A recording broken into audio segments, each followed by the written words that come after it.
no ɗum sabu on faalaɗo jarnude Allah subhanahu wa ta'ala, sabu on faalaɗo miijitade andite Allah subhanahu wa ta'ala, sabu on faalaɗo mo jarnude o waajito o jarna Allah subhanahu wa ta'ala. O wanda ɗum ɗo wona mere, oɗo yiltidirgol oɗo jemma e ñalorma wona mere noon. O wi kanko Allah subhanahu wa ta'ala waɗi oɗo jemma, o waɗi oɗo ñalorma, imo lorira gotum iwa kuma ara, ala wano wirɗen noon, ala e tumbodirde. Si tawi ko bani adama organisirno ɗum hanno ñande go goɗɗum go fuutoto, gokkul ngo machine ji ɗin wopodirayno ma golloɓe toon ɓen ɓe wopidira. haray kono ɗum ɗo Allah, so kanko Allah subhanahu wa ta'ala, kanko hay fus ala ko ɓoylima ko oñi ka makko kanko Allah subhanahu wa ta'ala, mako o faalete wadde tawa ɗum ɗon waɗay harana e ordu makko, tawana e fandunde makko. Kala wonde e nder tagore nden tawana Allah subhanahu wa ta'ala waɗi, wawata forsude waɗana hoore mum. O wi ɗum ɗon ko fiyon ɗum o waɗirani ɗum oɗo jemma e ñalorma, ko fiyo neɗɗo on, fiyo neɗɗanke on hewtito konko feƴƴirnomo immorde golleji kaw falji ɗon, o wattita ɗum ɗon ko moƴƴi, o yiltito, o wallina, o terto immorde bakkatuji ɗin, o tuuba, o rutto. o inni ɗum ɗo fof no noddi fi miijitagol, fi andutugol Allah subhanahu wa ta'ala, e miijitagol Allah, e heftugo e hewtitagol immorde ko feƴƴirno ɗum kon. o inni wallahi woniri Allah, o inni ɗum ɗo ko noddandu wonande en fof, noddandu wonande en fof fiyo en tuubu ruttoɗen ka Allah subhanahu wa ta'ala adila wade koko laawoto, koko tuubuɓe e on ko laawoto ñande goo a tawa laawinoke. fi en tuubu ruttoɗen ka Allah, hewtitoɗen kon ko feƴƴirno en, sabu golleji ɗin fof ko yoɓirte ko timmode nden, koko on tigi timmide e mum kon, ko waɗi ɗo ko moƴƴi wo ko moƴƴi, si tawi o timmirino ko boni, haray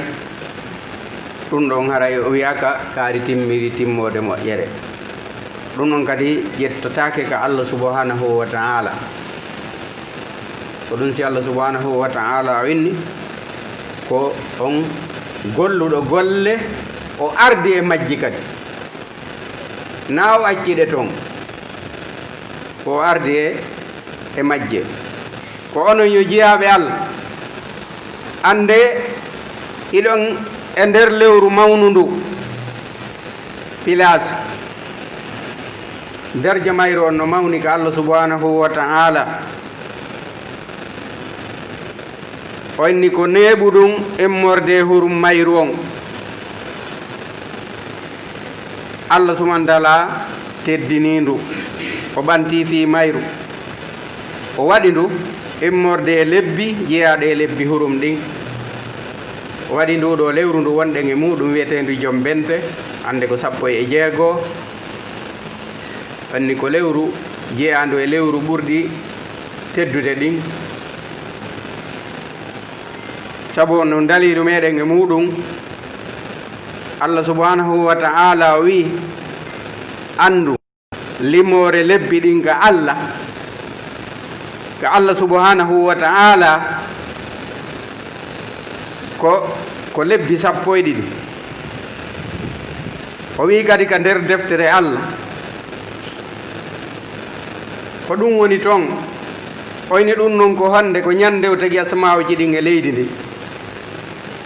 tawi himo o waɗi e majji kadi lebbinayi horum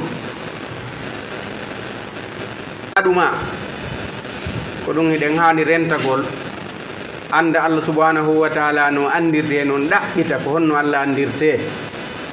andenmo andirenmo inɗe makko ɗen e sifaji makko ɗi ɓay taw ko ɗum ɗon woni hakkude Allah e jeeyaɗo makko on wotinɗingol mo kanko tun tawa o sirkantamo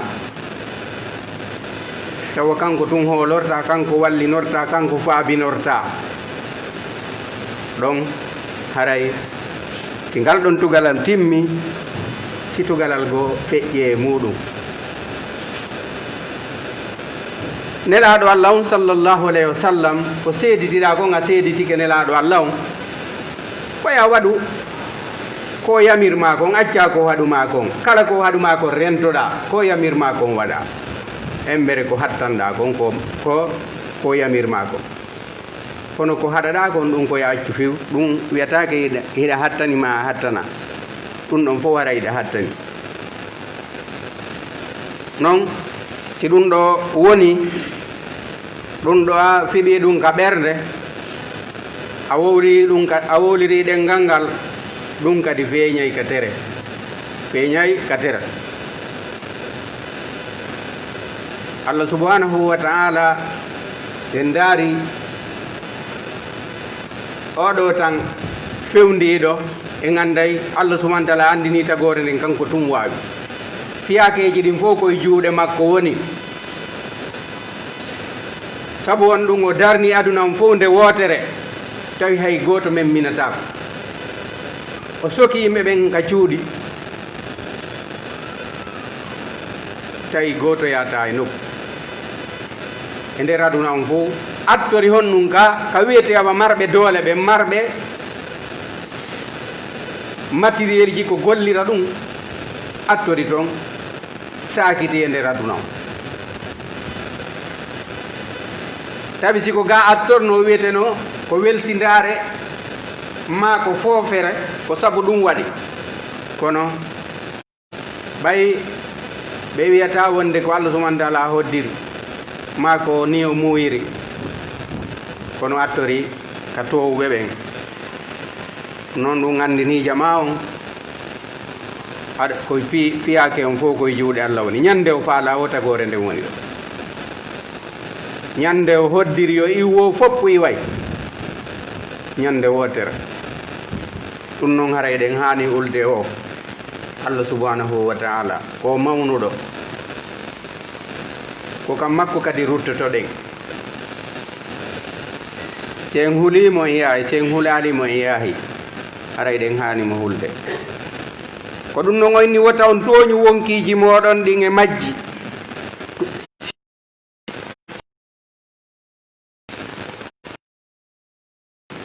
gañanadi konnago hasidiyagal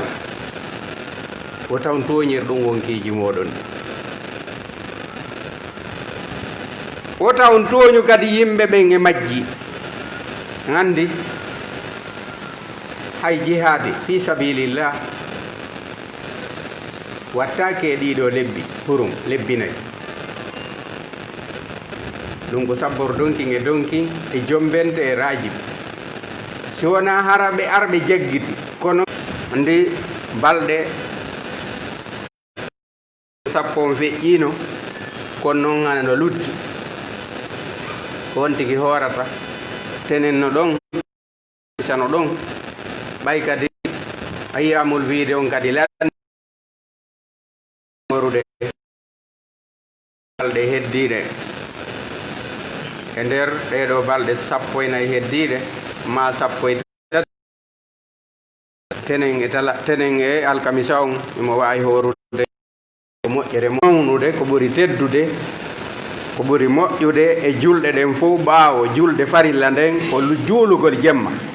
accugol ha tumbere jemma immo juula salligo juula tawa fof no ɗaani andita Allah subhanahu wa ta'ala no mawni ida waali ñande goo haray naaka suudu ma ɗon waaliɗa naaka dankima ɓaawo lewru suuma e ndun ko hoorugol e lewru wiyetendu ɗum muharram ko ɗum woni ndu ɗo wiyetendu jombende ɓe maki fa tuuba lilladina saamu emba moƴƴere woodani wonande ɓen hooruɓe sabu won ɗon imtisalan sabu jogitagol li amri nabiyi sallllahu alayhi wa sallam sabu jogitagol yamirore nelaɗo sallllahu alayhi wa sallam haray eɗen haani tabutude e diine Allah kan wakkilo ɗen sansude majji ko anduɗen e ko en anda eɗen seedi to ala reweteɗo e gonga nafa lew ɗon lorramore waali so wona kanko Allah subhanahu wa ta'ala eɗen seedi to oɗo kohojo meɗen Muhammad ko jeeyaɗo makko nelaɗo makko eɗen toranomo kisiye kanko e ɓeygure makko e sahabaɓe makko e kala ɓen iwtirɓe ɓaawo maɓɓe no moƴƴiri ha ñande Allah roni leydi muɗum nde ko onon yo jeeyaɓe Allah mi wasi o hoore an e mon hulugol Allah subhanahu wa ta'ala hulugol Allah mbajjo on hulugol Allah goto on immorde ka suuɗugol wo ka feññingol wo on tigi o hula Allah ka gundowo ka kenewo o hula Allah ka ɓernde makko o hula Allah ka o feññini ɗon o hula Allah kadi ka o woni kanko tun hara o kanko tun woni ɗon haray taw sikku o kanko tun woni ɗon haray himo wondi Allah subhanahu wa ta'ala no renimo himo wondi kadi e malaika no aynimo ɗum noon e wenni hulen Allah subhanahu wa ta'ala fi yaltingol zakka zawle ɗen wondude e sartiji ɗiɗi yaltingol ɗiɗo zakkas no wondi e sartiji ɗum woni jawdi ndin wona e juuɗe makko hitande hara timmi nisabu ko duwa ittede kon hara nisabu on kayno timmi ko ɗum woni embere ko ittete kon embere fawagol mo zakka on hara no timmi o inni noon yottagol ndeɗo hitande oɗo ko wiyete nisabu zakatil amwal ko million 51 mo heeɓi ɗin ɗon haray zakka no fawimo mo heeɓi ɗin ɗon tawa o wondi e majji hitande haray zakka on no fawimo ittugol siko ɗin ɗon tun bano embere ɗin ɗon haray ko itta ko 1.275.000 e nder 50 million on fuu ko 1.275.000 woni ko ittata fii ko Allah subhanahu wa ta'ala falli e makko kon haray e kala million ko 25.000 million kala ko 25.000 ittante joni noon so wonti wuddiri ɗiɗo kadi o innino ɗuuɗe o ittata ma o itti o waɗi ƴoyre haray ko mbo ɗayni hay ko hoore makko woni e ɗaynude ɓay hay si tawi ko impôt ari ka makko ma ko du'ani ɗiɗo ɓe seedir na ɗin ɗon tum ɓe seedirta ka e nder hitande nden fof 25.000 million ko ɗum haray ɗen haani tottude ko Allah subhanahu wa ta'ala falli e meɗen kon haray noon yewtude ɗum goto kala huccita e goɗɗo goto kala si tawi ko falla e makko kon o tabiti o ɗoftike tampere nden ɗoytoto soñja on e lorraji ɗin ɗoytoto ɓay e o tan feƴƴuro ɗo ananayi ɓe inna imamuɓe woni feewa imamuɓe ɓen feewa nam imamuɓe ɓen sabu on ɗum o joni noon o ko imamuɓe ɓen woni ala wowlude goonga imamuɓe buyno wowlude goonga ko yimɓe ɓen kadi buy ala e jaɓude goonga ɓay goɗɗo yewtete ɗo ko ɗum ɗo Allah wi e ma ko ɗum ɗo nelaɗo maaki ko ni o faalira e ma o salo wanu gila ka coñci ma ka ɓandu nelaɗo sallllahu alayhi wa sallam no maaki gorko ha na ittude waare makko nden ko njelo andi ɗum waare ittatake e nder julɓe ɓen hande ɓe sali njelo ko waare ndelle ɓuri wondude e teddugal ɓay ñande fembuɗa waare ma nden wo ko noon niɓɓitirta kono nawyirta no guri ɗi ñuɗorta no ɗi junori wo ko noon ni yeeso ngon niɓɓitirta ndaaru marɓe baye ɓen kañum e hara ko goreɓe emo mara on ko yombo maɓɓe yeeso mum jalbi ɓayni ko ɗum noon kadi woni cuuɗaari gorko on waare nden wiya a faalaka min mi watta waare nelaaɗo sallllahu alayhi wa sallam maaki no maaki e nokki e hadiseji ɗuuɗuɗe accite baye mon ɗe est ce que ara yo ɗo o jaɓi ko yamira kon coñci ɗin ɓe maaki kala ko feƴƴi hormore nden ko yiite yaata a sikka noon ko ɗin ɗon coñci taƴoyteya kako ɓanndu ma ɗum ayna menen min guray ala kadi important ala ko kaani ha hewti kayyata goɗɗo no gura lince ala ko kaani ha hewti ɗum est ce que ɗum ɗon no jaɓa no woodi ɗo buy sonnama allah subhanahu wa taala wi sonnaɓe ɓen koyoɓe buumo sonnaɓe julɓe ɓen ɓe sonnaɓe nelaɗo ɓen e gueɗalɓe makko ɓen eɓe moodi boɓe mum gonɗini ɓen koyo sonnaɓe mbuumo ɓalli maɓɓe ɗin kono jelo ɗo hay tiggare ɓeygu mum watta ma ko rastaronno to hara ko julɗo ma watto sippu hum yalta ma koolan ma seeka watto seeka kadi ha ka buse ha faydi ka boɓi seekalin cunkum tawa kaw yaay wo himo waywa neniraba mbeewa tawa fof no jama no weltori asi aray ɗum ɗum ga jaɓama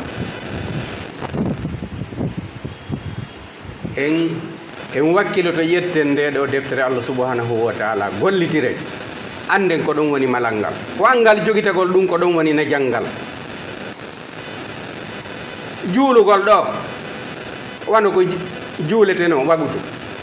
juulete ɗo hay 15 heures fana ha 4 heures taw woɓɓe ko fana woni juulude ka tawiɗe julde nden sinde noddinanama koye accude golle ko gollata kon fof yaha juuloya ko noon haniri kono esse julde darnete ɗo wano fewno ɗo ko juma esse tarawon heewa ma makitiji ɗi ɓen ɗon ganna julɓe awa tawi no harmi gollugol gila ka noddinana imamu ƴawi ka gangu noon noddina no harmi gollugol ha salmine kala ko wonti golle ɗon no harmi no wayi wasi o yeeyi beere ma o yeeyi cigarette ma o yeeyi rasta ma o yeeyi koolan no wayi no fota kala ko o yeeyi fewndo ɗon ma o soodi haray no harmi ɗum ɗo ino anda haray wakkilo ɗen tabiten e hoore diine Allah kan ɓurno goto kala hara o hersirari ɗum ɗon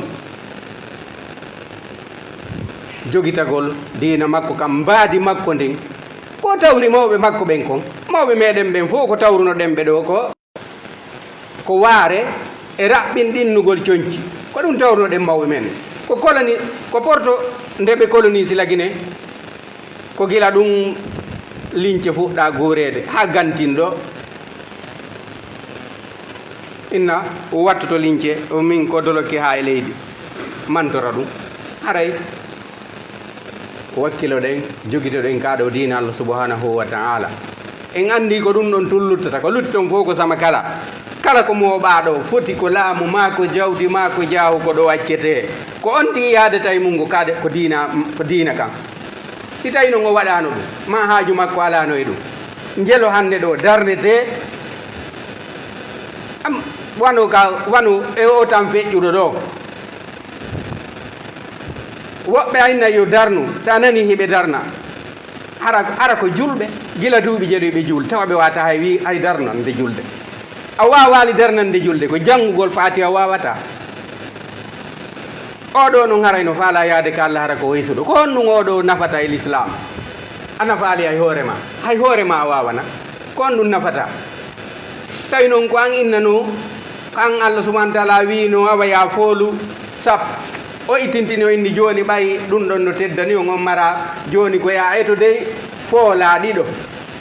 ɓe wona julɓe ya noddu ɓen ɗon goto kala no nodda ɗum yo eto ha bete o heɓa ɗiɗo jelo wonɗa heddo ma heɓuɗa a ronkani hoorema gaynanayi goɗɗo ɓurana fontatake jangga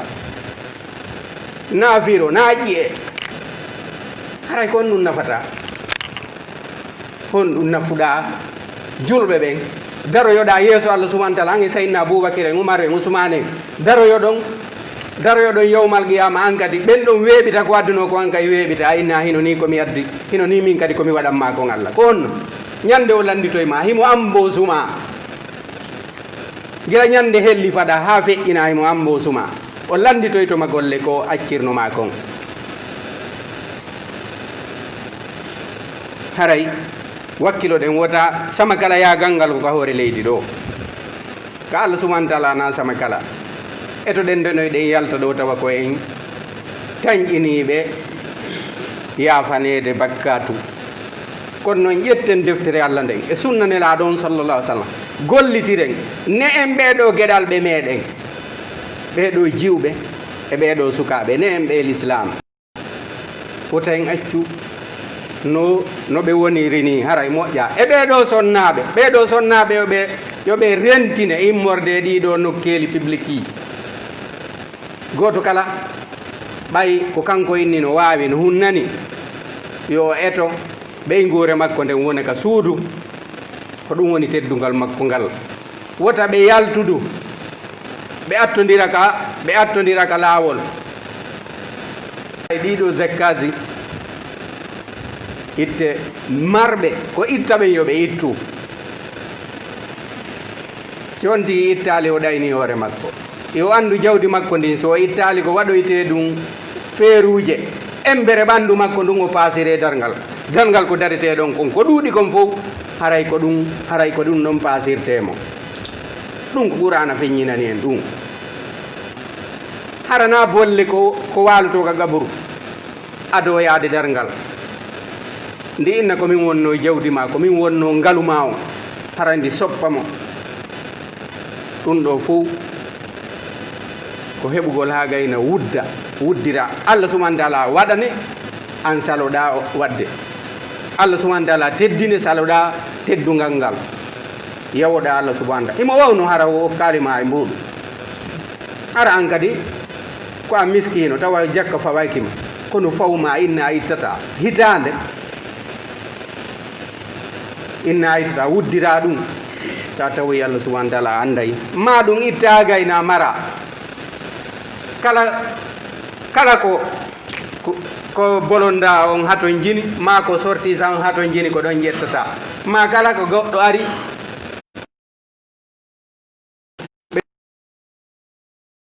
ɗum gasata haray a ɗayni hoore ma haray a ittali Allah subahana taala no signali jonneteɓe ɓen groupe aji jeetati o accirano ɗum hay nelaɗo makko on sallllahu alayhi wa sallam haray wakkilo ɗen cenɗe ɗen fof en rewiray Allah subhanahu wa ta'ala Allah subhanahu wa ta'ala taw ko inni ko ya ayyuha alladhina amanu hal adullukum ala tijaratin tunzikum min azabin alim o inni ko tu'minuna billah wa tujahiduna fi sabilillahi bi amwalikum wa anfusikum o inni gaccatami yeeto on njula yaga danda lette musuɗe o inni ara ɗum ko yon gonɗi Allah subhanahu wa ta'ala gonɗi no ñalande sakkitinde o inni waɗiro jihadi jawle moɗon ɗen e wonkiji moɗon ɗi ɗum ɗon fof waɗira jihadi iɗen hani waɗirde jihadi ha tawa duɗe ɓurana ɗen e nder leydi no ɓuuri immorde baruji beere ɗi ndaare baruji beere hande ko huɓete ma ɗum makiji ma o cuhoy tombola wallidiren ɗen yettamo oɗo Allah subhanahu wa ta'ala tawnuɗo en oɗo tan kadi o tawnuɗo e ngoɗo tan fermugol ɗeɗo juulirɗe e nokkeli ɗin fof tawa goto kala koyo juulu kamum ma koyo suuɗo juula aray eɗen weltano Allah subhanahu wa ta'ala tawnuɗo en ɗum ɗo jarnamo immorde oɗo nema en ndi ko nema mawɗo fottugol ka juulirɗe ɓay ɓe wayri haymo hoɗuduɗa on yiidata en andi har taw ko nema aduna on ko nema fottugol e ɗeɗo juulirɗe juula har tawnade wala nodduma toon kon tun ɗum ɗum haray wakkilo ɗen taɓiten e hoore deftere Allah nden e hoore sunna nelaɗo on sallllahu alayhi wa sallam ko ɗum ɗon tun wonani en jang ko ɗum ɗon tun wonani en malal haray buyno tori du'a en fof ɗen tori du'a ɗen tori Allah subhanahu wa ta'ala nde ɗo nawnare wonde e hoore ndiɗo leydi yo Allah ittan en nde kala ka bani adama woni haray toriɓe yo Allah subhanahu wa ta'ala fewnan ɗum ɓeygure mum nden enen fof eɗen tori yo Allah fewnan en ɓeygure meɗen nden yo Allah fewnu ɓeɗo gueɗal ɓe meɗen yo Allah subhanahu wa ta'ala waɗuɓe lontotoɓe waɗoɓe jihadi hara ko e hoore deftere Allah nden e sunna nelaɗo on sallallahu kaɗo dina haray yo Allah subhanahu wa ta'ala enen ɗo fof hawtu en ka aljanna makko ɓurɗo towde hokka en aljanna danda en yiite waɗa barke e ɓeygure meɗen nden waɗa barke e gueɗal ɓe meɗen ɓen Allah subhanahu wa ta'ala ittana en kulaleji ɗin en hoore ndiɗo leydi ittana en tampere nden e soñdiaji ɗin waɗana en polgal waɗana en hoolare haray ربنا تقبل منا إنك أنت السميع العليم وتب علينا إنك التواب الرحيم ربنا آتنا في الدنيا حسنة وفي الآخرة حسنة وقنا عذاب النار اللهم صل على محمد وعلى ال محمد كما صليت على ابراهيم وعلى ال ابراهيم وبارك على محمد وعلى ال محمد كما باركت على ابراهيم وعلى ال ابراهيم انك حميد مجيد اللهم اعز الاسلام والمسلمين واذل الشرك والمشركين اللهم دمر اعداء الدين اللهم ثبت سمعهم وفرق جمعهم اللهم لا تجمعهم جمعا ولا تصفهم صفا سبحان ربك رب العزة عما يصفون وسلام على المرسلين والحمد لله رب العالمين